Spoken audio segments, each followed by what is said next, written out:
ప్రభాకర్ చౌదరి గారికి, అనంతపురం లోక్సభ ఎన్డీఏ అభ్యర్థి అంబికా లక్ష్మీనారాయణ గారికి,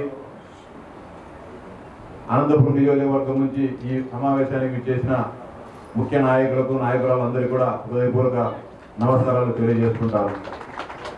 గత కొన్ని రోజులుగా అనంతపురం నియోజకవర్గంలో జరుగుతున్న రాజకీయ పరిణామాలన్నీ కూడా మీరు ప్రత్యక్ష సాక్షులు. ఏమి జరుగుతోంది, తెలుగుదేశం పార్టీ ఎన్నికల సందర్భంగా జరుగుతున్న రాజకీయ సమీకరణాలు కానీ అభ్యర్థుల ఎంపిక అన్నీ కూడా మీరందరూ కూడా తెలిసిన విషయమే. జరిగిన అన్ని విషయాలను కూడా మన నాయకుడు ప్రభాకర్ చౌదరి గారు ఈరోజు సవివరంగా వివరించడం జరిగింది. మరో 28 రోజుల్లో ఈ రాష్ట్రంలో కురుక్షేత్ర సంగ్రామం జరుగుతూ ఉంది. మనలో ఎన్ని ఇబ్బందులు ఉన్నప్పటికీ, కడుపులో బాధ ఉన్నప్పటికీ, ఆవేదన వేదన ఉన్నప్పటికీ మనందరి లక్ష్యం ధ్యేయం ఈ రాష్ట్రం నుంచి జగన్మోహన్ రెడ్డి గారి నియంత పరిపాలన పారద్రోలడం, ఒక ప్రజాస్వామ్యయుత పరిపాలకుని మన నాయకుడు చంద్రబాబు నాయుడు గారిని ముఖ్యమంత్రిగా చేసుకోవడమే లక్ష్యంతో మనమంతా పనిచేయడం జరుగుతోంది. ప్రభాకర్ అన్న గారికి టికెట్ రాలేదనే బాధ మనందరిలో ఉంది. దాదాపు ఎవరు అవునన్నా ఎవరు కాదన్నా కూడా నేనే ప్రత్యక్ష సాక్ష్యం.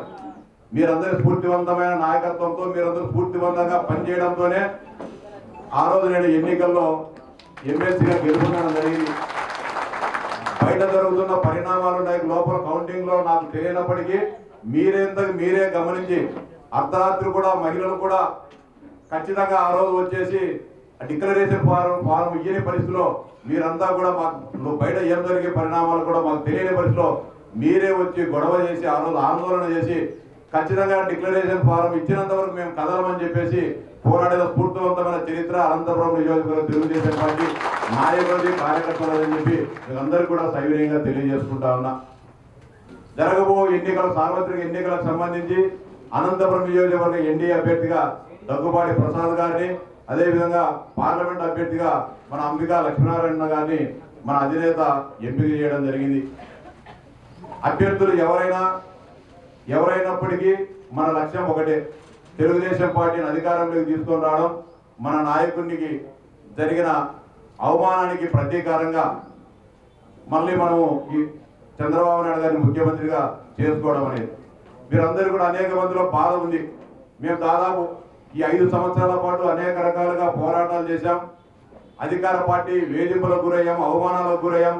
మా కుటుంబాలను సైతం వదిలేసి పార్టీ అని చెప్పేసి మేము నిత్యం తెలుగుదేశం పార్టీ అభివృద్ధి కోసం అధికార పార్టీకి వ్యతిరేకంగా మేము పోరాటం చేశామని చెప్పేసి ప్రతి ఒక్కరిలో కూడా మనలో ఆవేదన ఉంది.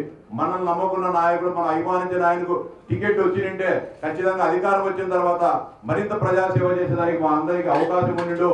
ఆ అవకాశం ఇప్పుడు ప్రభాకర్ అన్న టికెట్ రాలేదు కాబట్టి కొత్త అభ్యర్థి వచ్చాడు కాబట్టి అవకాశం మాకు ఉంటుందో ఉండదో అని చెప్పేసి మనలో అనుమానం ఉండడం సహజం.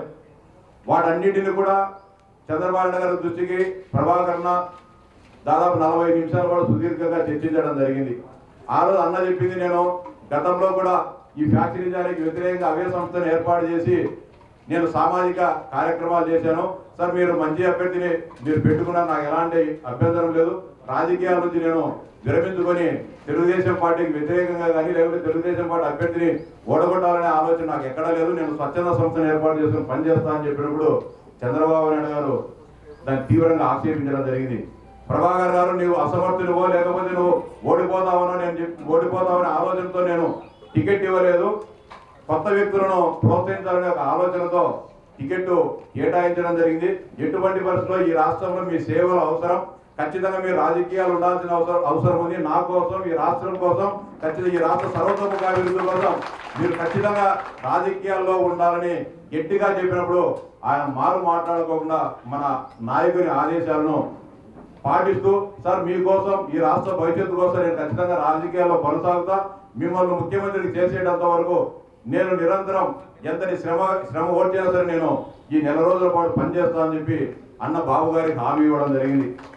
అంతేకాదు మీ అందరి ప్రయోజనాలను కూడా ఖచ్చితంగా తెలుగుదేశం పార్టీ కాపాడుతుంది. జరగబోయే స్థానిక సంస్థల ఎన్నికల్లో ఈ 5 సంవత్సరాల పాటు ఎవరైతే ఆ డివిజన్లో బాగా పనిచేశారో ఖచ్చితంగా భవిష్యత్తులో మనం మరో 2 నెలల్లో మనం అధికారంలోకి రాబోతున్నాం. ఖచ్చితంగా మేమందరం కూడా బాధ్యతలు తీసుకుంటా మీరందరూ నా కోసం కూడా పనిచేశారు. ఈ ప్రాంత శాసనమండలి సభ్యులుగా నేను కూడా పూర్తి బాధ్యత తీసుకొని ప్రతి ఒక్కరికి న్యాయం జరిగేదానికి నేను కానీ బీదా రవిచంద్ర గారు కానీ ఖచ్చితంగా బాధ్యత తీసుకుని మీ అందరూ కూడా న్యాయం జరిగేట్టు చేస్తాం. ఒకవేళ అలా చేయని పక్షంలో మమ్మల్ని చొక్కా పట్టుకొని అడిగే హక్కు కూడా మీకు ఉందని కూడా నేను చెప్తాను. ఖచ్చితంగా అందరికీ కూడా న్యాయం జరుగుతుంది. ప్రభాకర్ అన్న గారికి కూడా మీరు ఊహించని స్థాయిలో అధికారం వచ్చిన తర్వాత సగౌరవంగా మనమంతా తలెత్తుకొని తిరిగే విధంగా చంద్రబాబు నాయుడు గారు ప్రభాకర్ అన్నకు అత్యున్నత స్థాయి గౌరవం కూడా ఇవ్వడం జరుగుతుంది. అది కూడా మీకు సవినయంగా తెలియజేస్తున్నా. ఖచ్చితంగా ప్రభాకర్ అన్న గారు మనందరితో పాటు ఉంటారు. ఖచ్చితంగా లోక్సభ అసెంబ్లీ అభ్యర్థులను గెలిపించే బాధ్యత కూడా ప్రభాకర్ అన్నది మీదని చెప్పి కూడా మేము చెప్తాం. సవినయంగా విజ్ఞప్తి చేస్తా ఉన్నా. చిన్న చిన్న సమస్యలు ఉంటాయి. రాజకీయ పార్టీలు అన్న తర్వాత విభేదాలు ఉంటాయి. ఇవన్నీ కూడా అన్ని అనంతపురమే కాదు భారతదేశంలో అన్ని ప్రాంతాల్లో కూడా రాజకీయ పార్టీల మధ్య ఉంటే ఒకటే రాజకీయ పార్టీలో ఉండే వ్యక్తుల మధ్య కూడా విభేదాలు ఉంటాయి, వైరుధ్యాలు ఉంటాయి. వాటన్నిటిని కూడా సర్దుబాటు చేసుకుంటూ అందరినీ కూడా సమన్వయం చేసుకోవాల్సిన బాధ్యత పోటీ చేసే అభ్యర్థుల మీద కూడా ఉంటుంది.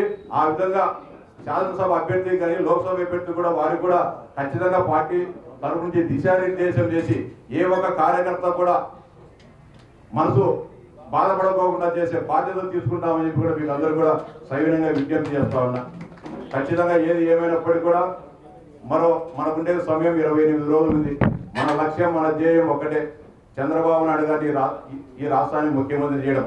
ఆ దిశగా మనమందరం ఈ రోజు నుంచే కంకణబద్ధులై ఖచ్చితంగా అనంతపురం నియోజకవర్గం తెలుగుదేశం పార్టీకి కలుసుకోట, అనంతపురం పార్లమెంటు స్థానం తెలుగుదేశం పార్టీకి పెట్టని కోట అనే విధంగా మనమందరం కూడా పనిచేసి ఈ 28 రోజుల పాటు ఈ 59 నెలలు ఏ విధంగా అయితే ప్రభాకర్ అన్న గారి కోసం చంద్రబాబు నాయుడు గారి కోసం పనిచేశామో ఈ 29 రోజుల పాటు కూడా మనమంతా ఈ తెలుగుదేశం పార్టీ అసెంబ్లీ పార్లమెంట్ అభ్యర్థుల గెలుపు కోసం కృషి చేయాలని చెప్పి మీ అందరికీ కూడా సవినయంగా విజ్ఞప్తి చేస్తా ఉన్నా.